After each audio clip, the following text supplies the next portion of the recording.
brand new Suzuki GSX-S1000 GT has improved the top-of-the-line sport touring category in almost every way this year.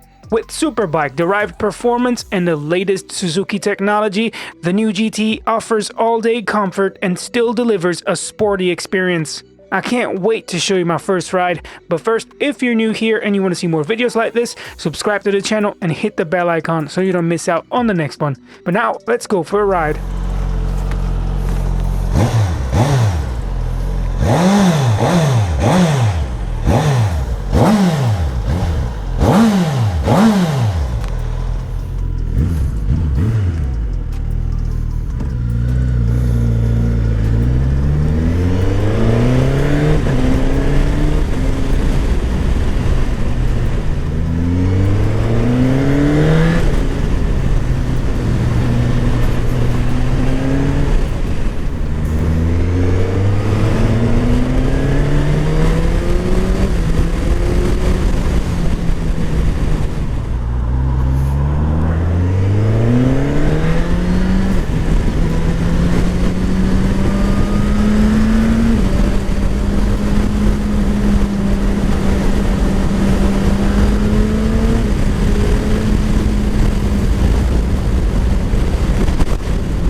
I was so impressed with how nimble the new GT was. I absolutely loved the torque-rich power plant. Even on a day like today where the weather isn't really the best, the GT delivered a smooth but exciting ride.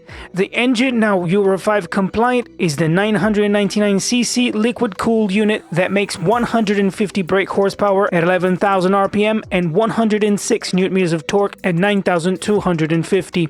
With very little vibrations, the power delivery is so consistent throughout the range, and I loved how easy it was to switch between power modes. There's 3 of those, A, B, and C, along with a 5-level traction control. The rich Suzuki Intelligent Ride System enhances the riding experience, thanks to the cruise control, up and down quick shifter, and so much more. The 6.5 inches TFT dash looks absolutely gorgeous, and it now offers smartphone connectivity. But as I said earlier, what really impressed me was how easy the GT was to ride, thanks to the comfortable ergonomics, adjustable suspensions, and premium stopping power. With a starting price of only £11,599, I think the Suzuki GSX-S1000 GT will be the most popular choice amongst all sports tours this year. It was so much fun to ride. I just wish I could have more time on it, but today's weather was as horrible as it could get for this winter. But there you have it, guys. Let me know in the comments below what you think about this bike. Also, if you want to know more about it, I've left a link in the description for you. But that's all for now. I'll catch you on the next one.